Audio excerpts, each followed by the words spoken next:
The alarms aboard the Solari Ascendant didn't simply ring, they sang in crystalline tones that twisted into something close to panic. Light rippled along the gold-veined walls as if the entire flagship had developed a pulse of its own, beating faster with every system failure. At the center of the throne chamber, Empress Seralith Aurelian stood rigid, her silver mantle flowing like molten metal around her armored frame. Her eyes, bright as obsidian stars, scanned the trembling readouts suspended in the air. "Explain," she commanded. The lead engineer, a thin Aurelian with trembling mandibles, stepped forward. "Core harmonics collapsing again, Your Radiance. We attempted recalibration." "And you failed?" she cut in. Her voice was sharp enough to slice alloy. He bowed, unable to offer anything more.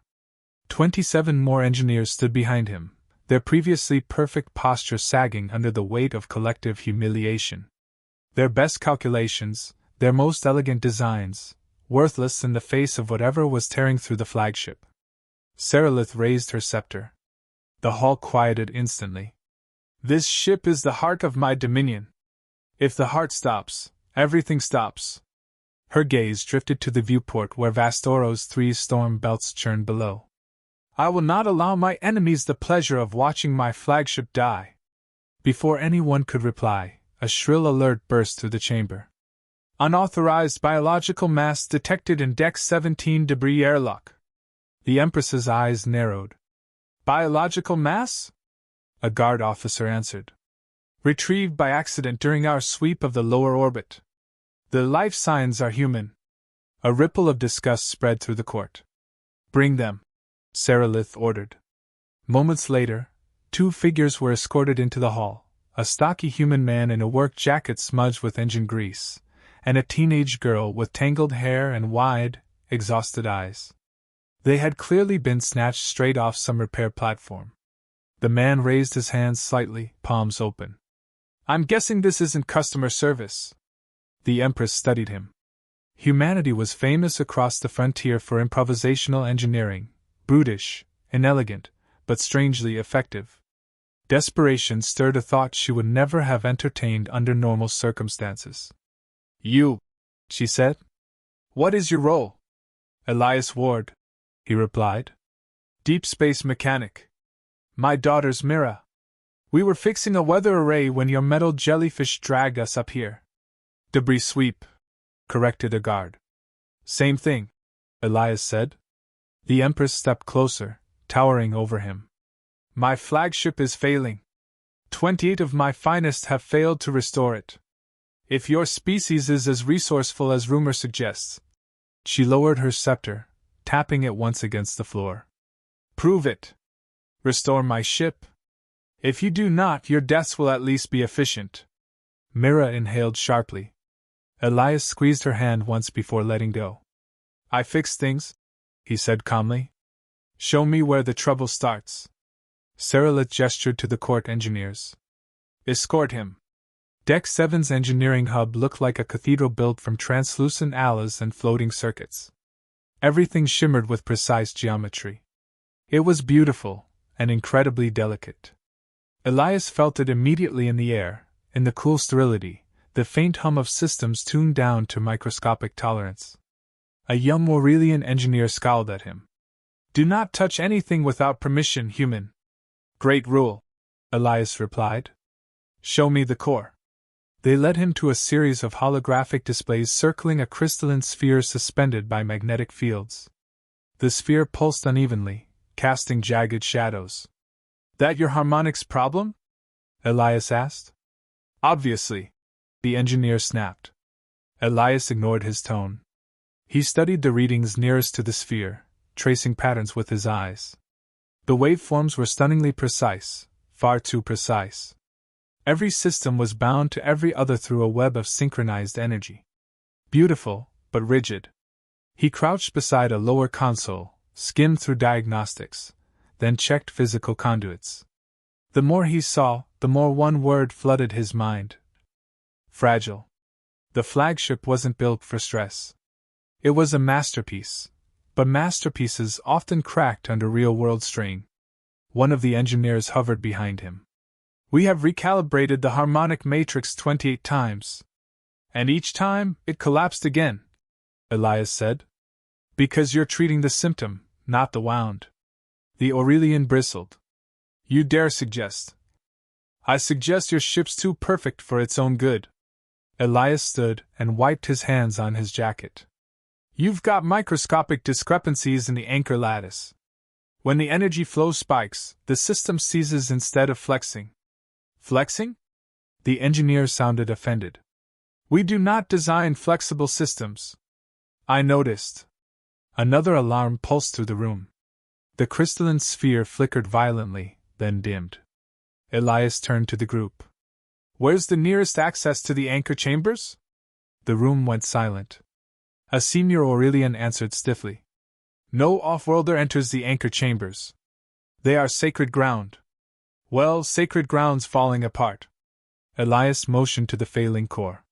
You want the ship alive, you let me in. The engineers glanced at one another, unsure. The Empress had ordered him to try, but not to violate their traditions. As if summoned by their hesitation, Saralith herself entered the chamber. Every Aurelian straightened instantly. She studied the dimming core, then Elias. Report. He didn't flinch. Your anchor lattice is misaligned. I need access to the chambers. A ripple of shock ran through the engineers. The Empress's expression hardened. Those chambers hold systems tied to Dominion lineage. And right now, those systems are choking your main core. If they go, the whole ship dies. A tense silence settled. Finally, she turned to the engineers. Grant him access. The engineers recoiled. Your Radiance. You have all failed, she said coldly. He has not. Yet. Her gaze cut back to Elias. Do not make me regret this. No pressure, he said under his breath. The entrance to the anchor chambers lay behind a set of segmented doors etched with spiraling Aurelian script. As they opened, warm air rushed out, carrying the scent of ionized metal. Elias stepped inside and froze. The entire chamber was constructed like a giant, living clockwork of energy conduits, rotating plates, and shimmering filaments. Each movement fit perfectly into the next. Too perfectly. He approached the main anchor node. Hairline fractures glimmered along its surface, fractures the Aurelian's own sensors likely dismissed as impossible. He knelt and examined the lower housing. That's where he saw it, a jagged distortion rippling beneath the plating. He tapped his comm. Elias to Empress. Her voice answered instantly. Explain. You don't have a calibration issue, he said. Your anchor lattice is tearing itself apart. In the chamber's quiet glow, the truth settled like a heavy weight. Something deeper than misalignment was causing the flagship's death. And Elias Ward had just found proof of it. The engineers crowded the entrance of the anchor chamber but kept a full meter between themselves and Elias, as if close proximity to a human might stain their dignity. Their eyes tracked every move he made, waiting for him to slip, fail, or damage something irreplaceable. Elias ignored the tension and crouched beside the cracked lattice node. The fractures weren't natural.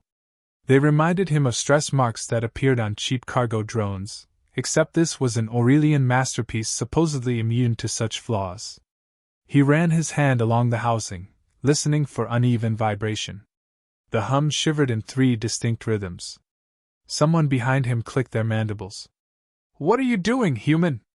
Checking for mismatched frequency bleed, Elias said.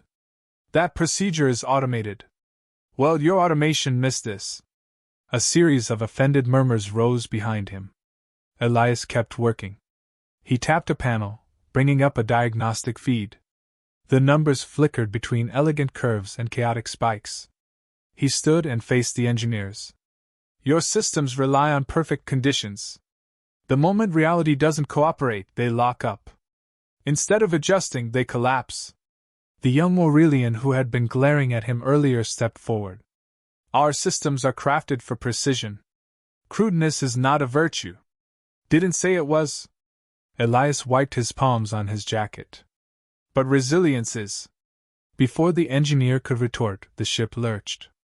A hollow tremor rolled through the deck, rattling the chamber's delicate filaments. Several Aurelians stumbled. Elias braced himself against the housing. A sharp tone cut through the tremor. Warning, trajectory deviation detected. Ion storm proximity increasing. The lead engineer turned pale. We are drifting deeper into Vastoros 3's storm belt. Elias frowned. You don't have stabilizers compensating? We do. They are failing, like everything else. Then quit staring and help me isolate the bleed. No one moved. The Aurelians looked appalled, as if the request violated some unspoken law. Elias sighed. Fine. I'll do it. He reached for his tool pouch, what remained of it after the debris sweep. A small welding head, a multi-tool, and 3 calibration rods. Crude compared to the Dominion's delicate instruments, but better than nothing. The Aurelians recoiled at the sight. You intend to apply that metal torch to our royal systems? The young engineer sputtered. Not unless you want the ship to explode sooner, Elias said. Now pipe down. Myra's voice crackled through the calm. Dad? Are you okay? I'm good, he said softly. Stay with the guard. I'll be up soon. She hesitated. They're staring at me like I'm a stray animal. Smile back. That'll confuse them. The connection cut before she could laugh. Elias slid under the main housing. The air was warm, the scent of ionized ala thick. The underside of the anchor lattice looked like a complex heart with exposed arteries. He nudged the calibration rods between trembling conduits. The readings sharpened. There it was, an energy channel that pulsed out of sync with the rest. A failed buffer, probably stretched by a recent maneuver. He pulled himself out and stood. Your buffer junction's degrading. I need to bypass it. That junction regulates the entire flow pattern of the lattice, the lead engineer said. And right now it's strangling the flow. It is a foundational component. It's failing, Elias repeated. The engineer stiffened. There must be another solution. Elias pointed at the shimmering cracks. You've had 28 solutions. None worked. The Empress's voice sounded behind them. They all spun and bowed. She entered the chamber with the same calm edge she carried into battle. Human, she said. Report. The lattice isn't absorbing stress. It's breaking under it. I can reroute the buffer, but your system won't like it. How long? She asked. An hour, Elias said. Maybe less if nobody argues. Seralith looked at her engineers. Assist him. Their collective horror could have powered the ship. Elias got to work. He opened a side panel and began threading stabilizer lines the Aurelians had dismissed as obsolete. Their culture valued pristine paths, not redundant safety nets. That flaw was killing their ship. As he worked, the Empress observed silently. Her eyes followed every motion with a mix of skepticism and reluctant curiosity. You repair without referring to the displays, she noted. I've spent half my life fixing systems held together by stubbornness and prayer, Elias replied. You learn to read a machine's voice. Machines do not have voices. Yours do. Another tremor shook the deck. The core pulse weakened, sending a flicker of darkness across the chamber. The engineers tensed. Stabilizers dropping, the lead engineer whispered. Elias tightened the last line. Not for long. He inserted the bypass with a firm twist. The lattice shuddered. For a moment, the chamber went eerily quiet. Then the anchor node brightened. The pulse steadied. The Aurelian stared in disbelief. You forced the energy through an alternate path, the young engineer said. That is barbaric. But effective, Elias replied. The Empress stepped forward. Temporary? Yeah. Your ship needs deeper repairs. Something's warping the lattice. Warping, she repeated. Explain. He motioned to the cracked node. Something stressed it far beyond normal thresholds. This wasn't wear. It was deliberate or catastrophic. The chamber fell silent. One of the engineers murmured. Impossible. Elias shook his head. Not impossible. Just ignored. The Empress studied him for several long seconds. He met her gaze evenly. Finally, she inclined her head the slightest degree. Your work has bought us time. Continue. He nodded. I need mapping access to the structural sublayers. The engineers gasped. The Empress did not. You will receive it, she said. Elias hesitated. There's something else. Speak. Someone needs to check your shield harmonics. If they're tied to this lattice, and I'm pretty sure they are, the storm outside will tear us apart. The Empress turned to her court. You heard him. Move. Her command broke whatever resistance lingered. Engineers rushed to consoles. Data streams lit up the chamber. The ship's pulse steadied further as systems synchronized with Elias's bypass. But the numbers coming in from the shield array were grim. A senior engineer approached the Empress, voice quivering. Your Radiance, the storm is accelerating. How soon until contact? She asked. 17 minutes. Elias wiped sweat from his brow. Then we need to find the root issue fast. Something is ripping your ship apart from the inside. Saralitha's gaze sharpened. Human. What exactly do you suspect? He looked back at the cracked lattice node. Fractures that weren't caused by chance, miscalculation, or age. Sabotage, Elias said. Or something just as bad. The Empress didn't flinch, but the engineers did. And the Solari Ascendant trembled again, as if agreeing with him. The deeper they moved into the flagship, the more Elias felt the shift in atmosphere. The Solari Ascendant was no longer a silent monument of perfect symmetry. It was a wounded colossus resisting collapse. Lights dimmed without pattern, air currents wavered, and the constant hum beneath the decks rose and fell like a strained heartbeat. 2 elite guards escorted Elias toward the forbidden deck, their crystalline armor whispering as they walked. Their postures were rigid, as though escorting a contaminant rather than a specialist. Remember, the left guard said, you are granted entry only by Her Radiance's decree. No human has set foot here. Elias grunted. I didn't wake up this morning hoping to violate royal tradition, believe me. The doors ahead slid open, revealing a chamber starkly different from the rest of the ship. Gone were the gold filaments and elegant curves. The forbidden deck was built from older alloys etched with ancient Dominion glyphs. The air was warmer here, tinged with ozone and something almost earthy, a contrast to the sterile perfection of the upper levels. Holographic plates floated in slow rotation above a central pedestal. Their surfaces pulsed with dim blue light, cycling through symbols older than current engineering protocols. Elias immediately noticed the scratches along the lower walls, thin, deliberate marks too precise to be accidental. He knelt and traced one with a fingertip. Damage? The right guard asked sharply. No, Elias said. Tool marks. Someone opened this panel recently. Both guards stiffened. No one accesses these systems without royal approval. Then someone didn't wait for approval. He slid the panel open. Inside, a cluster of conduits glowed weakly, several pulsing in uneven rhythms. One had been cracked and resealed with a bonding compound that didn't match Dominion standards. Look at this, Elias said, gesturing. That patch wasn't made by your people. The guards exchanged a tense glance. Explain. It's sloppy, he said. Whatever hit your lattice hit it through this junction. A cold certainty settled over the guards. One whispered, treason. Before they could say more, Elias's calm crackled. Dad? Myra's voice was tight, hushed. You need to come back up. Something's wrong. Elias straightened. What happened? Security officers tried to move me to another deck. Said it was protocol.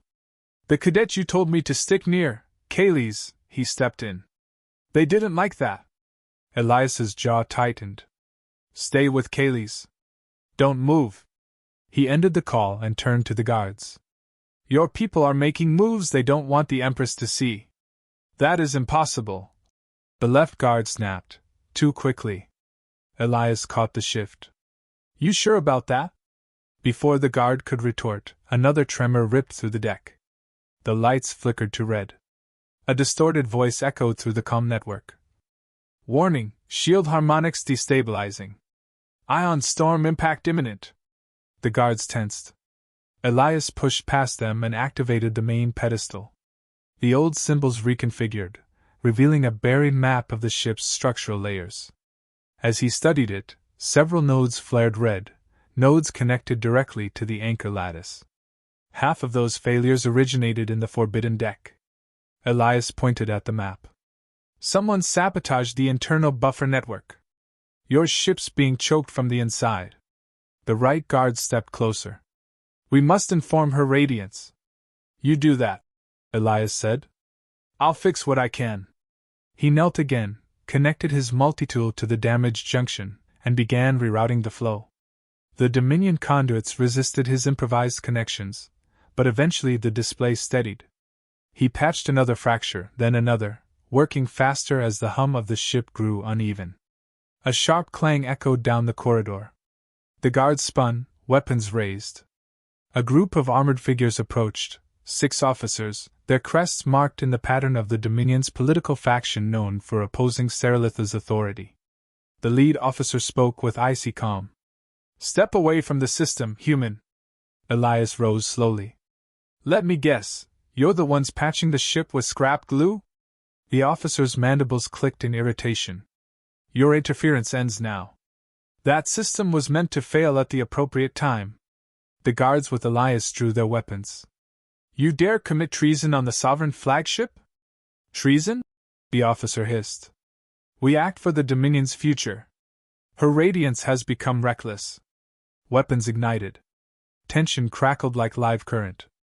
Elias took 2 steps back. This is pointless. The ship's minutes from being shredded by the storm. You'll all die before your mutiny gets a chance to fail. We are prepared for sacrifice, the lead officer said. Great philosophy, Elias replied. Terrible engineering. The officers advanced. Before the clash erupted, Elias lunged for the pedestal and triggered the emergency lockout sequence he'd spotted earlier. Dominion systems always had one, hidden in ceremonial clusters. The floor plates around the junction snapped shut, sealing the system beneath armored plating. The saboteurs froze. Elias spread his hands. Now you can't break what I'm fixing unless you tear through half the ship. You insolent creature! The corridor lights surged. A deep rumble shook the deck, stronger than anything before. Everyone paused as the overhead display showed the ion storm, now a wall of swirling electricity, closing in. Elias didn't wait for them to decide whether killing him or panicking came first. He sprinted past the guards. We're out of time! Move! The loyal guards followed immediately. The saboteurs hesitated only a moment before retreating down a side passage. They might have courage, but the storm promised certain death. Elias raced for the lift, grabbing the comm on the way. Empress, it's Ward. The lattice damage was deliberate. You've got traitors on board. Her voice answered without hesitation. I know. The lift doors opened. A blast of cold air hit him as he stepped inside. What do you mean you know? He asked. The moment you requested access to the forbidden deck, several officers attempted to override internal controls, she said. They revealed themselves. Elias exhaled. Good. Then here's the next problem.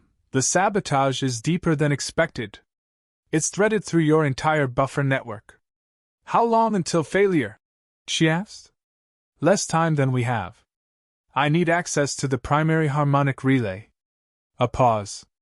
Then, permission granted. My guards will meet you. The lift shot upward. Elias gripped the rail as vibrations crawled through the walls, each stronger than the last. The ship was losing its fight fast. When the doors opened, Mira stood with Kaylee's, flanked by armored royal guards. Her eyes widened with relief. Dad! He hugged her tightly. I'm fine. You okay? Kaylee's bowed stiffly. I ensured her safety, human. Good, Elias said. Because we're not done. The guards spread out, guiding them down the corridor toward the relay chamber. The ship shook again. This time the lights dimmed to a low, sickly amber. Elias didn't slow. If I can stabilize the relay, we can keep the ion storm from tearing us apart. And if you cannot? Kaylee's asked. Elias met his gaze. Then this ship becomes a very bright smear across the atmosphere of Vastoros 3. They reached the final door. Elias placed his hand on the access panel.